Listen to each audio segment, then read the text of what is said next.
నూలులో శతాబ్దాల గౌరవం, పట్టు పరంపరకు ప్రతీక, సంప్రదాయానికి శాశ్వత చిరునామా సఖీ. నమస్తే రమ్మగారు. నమస్తే జయ. రమ్మగారు, శివరాత్రికి జాగరణ చేయటం, అలాగే ఉపవాసం ఉండటం ప్రధానంగా చేస్తాం కదా. అసలు జాగరణ ఎలా చేయాలి, ఉపవాసం అంటే ఎలాంటి నియమాలు పాటించాలి? ఉపవాసానికి సరైన అర్థం సమీప వసనము, భగవంతునికి దగ్గరగా ఉండటం. అంటే ఇప్పుడు మనం అన్నం తింటాం అనుకో, అన్నం తినగానే ఆవకాయ వేసుకుందాం, లేదా ముద్దపప్పులోకి నెయ్యి వేసుకుందాం, దాంట్లో ఆవకాయ నలుచుకుందామా, మాగాయ నలుచుకుందాం, దెబ్బకాయ నిమ్మకాయ నలుచుకుందామా అనిపిస్తుంది ఊహ.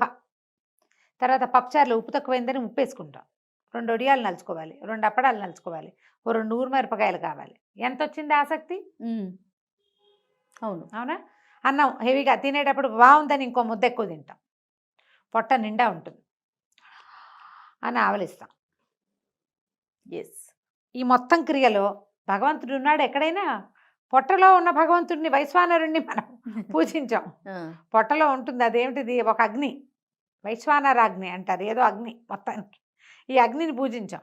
కానీ విరాట్ పురుషుడైన పరమేశ్వరుని పూజించిన దాఖలాలు లేవు, అందులో ఉండవు కదా. అందుకని ఏంటంటే ఆహారం హెచ్చుగా తీసుకోకూడదు.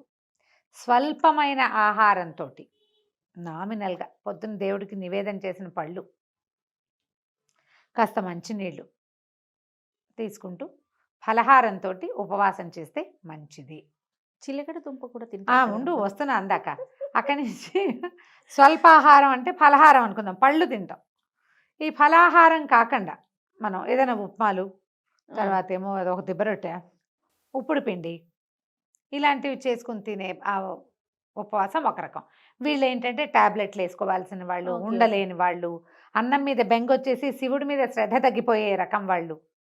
వీళ్ళు ఏం చేస్తారు, కాస్త ఏదో తింటే అన్నానికి భిన్నమైన పదార్థం ఒకటి, ఘన పదార్థం వెళ్తే 1-2 కాఫీలతోటి ఉపవాసం అయిపోతుంది. అవును, ఇదొక పద్ధతి. పొద్దున్నుంచి సాయంకాలం దాకా అభిషేకాల్లో వాట్లల్లో ఉండే వాళ్ళకి మంచి తీర్థం తప్పిస్తే ఇంకా ఏమీ అక్కర్లేదు. రోజంతా శివనామస్మరణ చేసేవాళ్ళు, వాళ్ళకి అవసరం లేదు. ఖాళీగా ఉంటారు, ఆఫీసుల్లో పని చేసుకుంటూ, ఇంట్లో పిల్లల జల్లాలను చూసుకుంటూ, రకరకాల ఇంటి పనులు చేస్తూ, బిజినెస్ వ్యవహారాలు చూసుకుంటూ కూడా మనం ఉపవాసం చేయాలి అంటే అలా ఉండలేకపోతాం. అవును. పైగా మనకి బ్రేక్ఫాస్ట్కి టైము, లంచ్కి టైము, ఈవినింగ్ స్నాక్కి టైం, ఆ టైములు బ్రెయిన్లో ఫిక్స్ అయిపోయి ఉంటాయి. అది ఫిక్స్ ఇట్లా కొడుతూ ఉంటుంది. మిగిలిన వాళ్ళు తింటారు కొంతమంది అయినా. మనం నాకు ఉపవాసం అని చెప్పాలంటే కొంచెం ఇదిగా ఉంటుంది. ఏదో ఒకటి తిని ఉన్నామనుకో, మనకు కూడా దాని మీదకి ధ్యాస పోతూ ఉంటుంది. అందుకని కొంచెం ఏదైనా తినాలంటే చిలకడ దుంపలు లాంటివి తీసుకోవచ్చు, దాన్ని ఉడికించి తీసుకోవచ్చు. ఉప్పు అది ఉండదు. ఇప్పుడు ఉప్మా చేసుకున్నాము, ఉప్పుడు పిండి చేసుకున్నాము అంటే అందులో ఏమిటి, ఖచ్చితంగా ఉప్పు ఉంటుంది, నూనె ఉంటాయి. ఇప్పుడు మనం అలా కాకుండా చిలకడ దుంప జస్ట్ కందమూలం కదా, అదే భూమిలోంచి వచ్చింది, దాన్ని కాల్చి లేదా ఉడికించి, ఇక ఏమీ లేదు, దాన్ని అలాగే ఒలుచుకుని తింటే పండు తిన్నట్టే, అంతే. ఉడికిస్తాం కానీ ఉప్పు వేయం. అది కూడా కొంచెం సాల్ట్ లాస్ అయ్యేవాళ్ళు, వీక్నెస్ వచ్చేవాళ్ళు, వాళ్ళకి బాగుంటుంది. అది కూడా తీసుకోవచ్చు. ఫలరసాలు తీసుకోవచ్చు, కొబ్బరి నీళ్ళు తీసుకోవచ్చు. మజ్జిగ కొన్ని చోట్ల పనికిరాదంటారు, కొన్ని చోట్ల మజ్జిగ ఉపవాసానికి పనికొస్తుంది. మజ్జిగ పనికిరాదు, అది అన్నంతో పాటు తీసుకునేది అని ఒక సిద్ధాంతం ఉంది. మన ప్రాంతాల వారీగా దాన్ని మార్చుకోవచ్చు మనం. అదేలేండి, మన ప్రాంతాల్లో మజ్జిగ పనికొస్తుంది అనుకోండి, పుచ్చుకోండి. పల్చటి మజ్జిగ తీసుకుంటే ఆ శరీరానికి ఆరోగ్యము, ఉపవాసం డిహైడ్రేట్ అవ్వకుండా ఉంటాము, ఉపవాసం కూడా నెరవేరుతూ ఉంటుంది అందులోనే. అయితే ఏంటంటే ఈ ఉపవాస నియమము అస్సలు ఉండలేని వాళ్ళు, ఆహారం అత్యవసరమైన వాళ్ళు, వీళ్ళు కూడా మేము ఉపవాసం ఉండాలండి అంటే ఒక చిన్న సూక్ష్మం. పొద్దున దేవతార్చన చేసుకుంటాం కదా, దైవారాధన ఏదో చేసుకుంటాం, పూజ పునస్కారం సింపుల్గా అయినా దీపం పెట్టి ధూపం చూపించి తర్వాత 2 అరటిపళ్ళు నివేదన పెట్టే అలవాటు ఉన్న వాళ్ళు కూడా పొద్దున మీరు ఏం వండుకుంటారో, ఉప్మా అయినా సరే దాన్ని దేవుడికి నివేదన చేయండి. ఓకే. అన్నాన్ని మీరు పెట్టుకున్నటువంటి పప్పు, కూర, చారు, ఆ పదార్థాలతో పాటుగా నివేదన చేయండి, చూపించండి దేవుడికి. ఆ నివేదన చేసింది ప్రసాదం అనబడుతుంది, అన్నం అనకూడదు ఇంకా దాన్ని. ఓకే. ప్రసాదాన్ని తీసుకోండి. ఆరోగ్యం సరిలేని వాళ్ళు, కడుపుతో ఉన్న వాళ్ళు కూడా చేయొచ్చేది ఉపవాసమే. అది ఉపవాస నియమాలు, ఇది ఒక సూక్ష్మం. ఈ నివేదన చేయబడని ఏ వస్తువుని తినద్దు. మధ్యాహ్నం బిస్కెట్లు, సాయంకాలం చాక్లెట్ నోట్లో వేసుకోవటాలు అవి చేయొద్దు. కాఫీ, టీ, పాలు, మజ్జిగ ఈ 4టికి ఎగ్జంప్షన్. ఘనమైన ఏ పదార్థమైనా సరే పొద్దున నివేదన చేస్తే తీసుకోండి. సాయంకాలం కూడా దేవుడికి చూపించిన పళ్ళు తీసుకోవచ్చు. మీరు పొద్దున అన్నము తినేస్తారు, రాత్రికి పళ్ళు తింటారు, ఉపవాసం సరిపోతుంది. ఎవరైనా ఏదైనా ఆఫర్ చేస్తే తీసుకోవద్దు. నేను అన్నం తినేసా అని చెప్పండి, నేను ప్రసాదం తిన్నా అని చెప్పండి. ప్రసాద భావనలో ఉండాలి. ప్రసాదమే తీసుకుంటాం. దసరాల్లో ఒక సంవత్సరం చాలా తీవ్రమైన అనారోగ్యం చేసింది నాకు. కానీ నాకు ఉపవాస నియమం చేయడానికి వీల్లేదు. తప్పకుండా ఉపవాసం చేయాలనే ఉంది. మేము ఈ నియమం తీసుకున్నాం. మాకు ఒక పెద్దవారు బోధించారు ఇది. ఓహో. పొద్దునే నివేదన చేసేస్తావా, అన్నం కూర ఏం చేస్తావో అది కానిది మరమరాలు కూడా మరమరాల్లో ఒక కణం కూడా తీసి నోట్లో వేసుకోకూడదు. నివేదన చేసింది మాత్రమే పుచ్చుకోవాలి. సాయంకాలం నివేదన చేయండి, అది పుచ్చుకోండి, అంతే. బాగుంది. ఇలా చేయొచ్చు. దీంతో ఏ అభ్యంతరము లేదు. ఇంకొక చిన్న అనుమానం రమ్మగారు, మరుసటి రోజు కూడా ఈ ఉపవాస దీక్షను కొనసాగించాలా? కాదు, ఇవాళ రోజంతా ఉపవాసం ఉన్నామనుకో, మర్నాడు మధ్యాహ్నం భోజనం చేయొచ్చమ్మా, దాంట్లో ఏమీ లేదు. అయితే ఇప్పుడు మనం ఏకాదశి, ద్వాదశి చేయమా జయ? ఏకాదశి రోజంతా ఉపవాసం ఉంటాం కదా. అవును. ఏకాదశి నాటి జాగరణ చేసే విధానం కూడా ఉంది, ఇప్పుడు చేయట్లేదు మనం. అవును. ద్వాదశి నాటి పగలు భోజనం చేస్తాము. ద్వాదశి నాటి రాత్రి మళ్ళీ భోజనం చేయకూడదు. ఓహో. ద్వాదశి పారణ చేసి ద్వాదశి నాటి రాత్రి భోజనం చేయం. అలాగే శివరాత్రి మరుసటి రోజు మధ్యాహ్నం భోజనం చేస్తే రాత్రికి పలహారం చేయమనే చెప్తారు, అన్నం తినండి అని చెప్పరు. ఓకే అండి. ఓకే. అయితే దీంతో పాటు మనకి జాగరణ మీద అనుమానాలు. అవునండి. జాగారం చేయటం, ఇప్పుడు జాగరణ అందరూ చేయగలరా?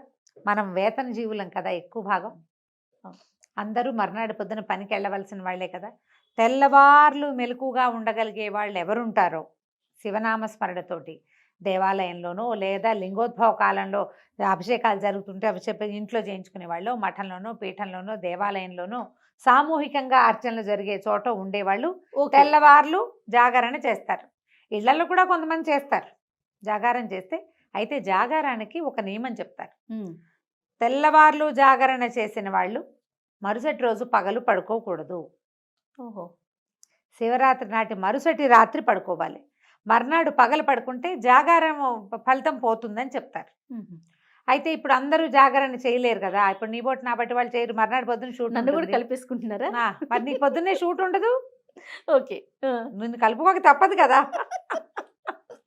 మర్నాడు షూట్ ఉంది, నువ్వేం చేస్తావు? జాగారం చేస్తావా? అస్సలు చేయను రామ్ గారు. అందుకే చెప్పా.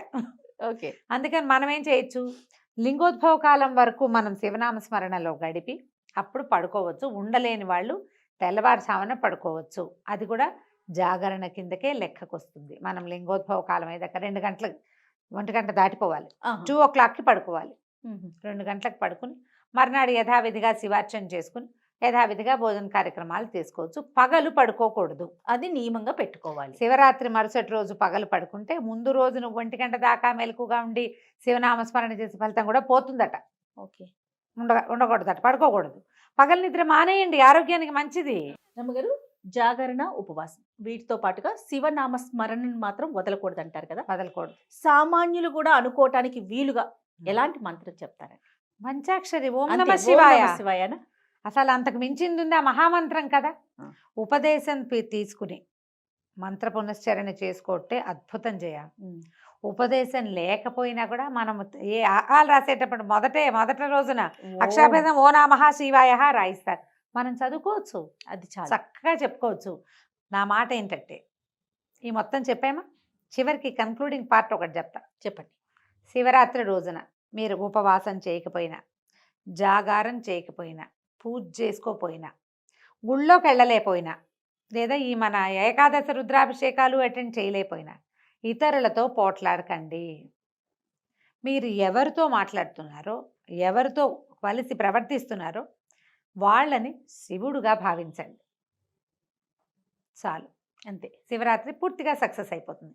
ఈ రోజున మీరు దుర్భాషలాడడము, పోట్లాడడము, అనవసరమైన వాదనలకు దిగటము, అక్కర్లేని వ్యవహారాలు చేయటము అది మాత్రం చేయబోకండి. ఈ పూజా విధానం అవన్నీ మనకి చేత కాకపోయినా ఓం నమ శివాయ, ఓం నమ శివాయ, ఓం నమ శివాయ అనుకున్నా జపిస్తూ ఉంటేనే, నిరంతరము జపిస్తూ ఉన్నా కూడా సరిపోతుంది. జపం కూడా చెయ్యము, మాకు ఇష్టం లేదు, మాకు చేత కాదు అనుకునే వాళ్ళు కనీసం పోట్లాడకండి. బాగుంది. ఈవేళ శివుడు భూమి మీద నడుస్తున్నాడు, మనకి ఎదురవుతాడు అన్న భావనతో పనిచేయండి, చాలా బాగుంటుంది జీవితం. సూపర్ రమ్మగారు. నమస్తే. నమస్తే జీ.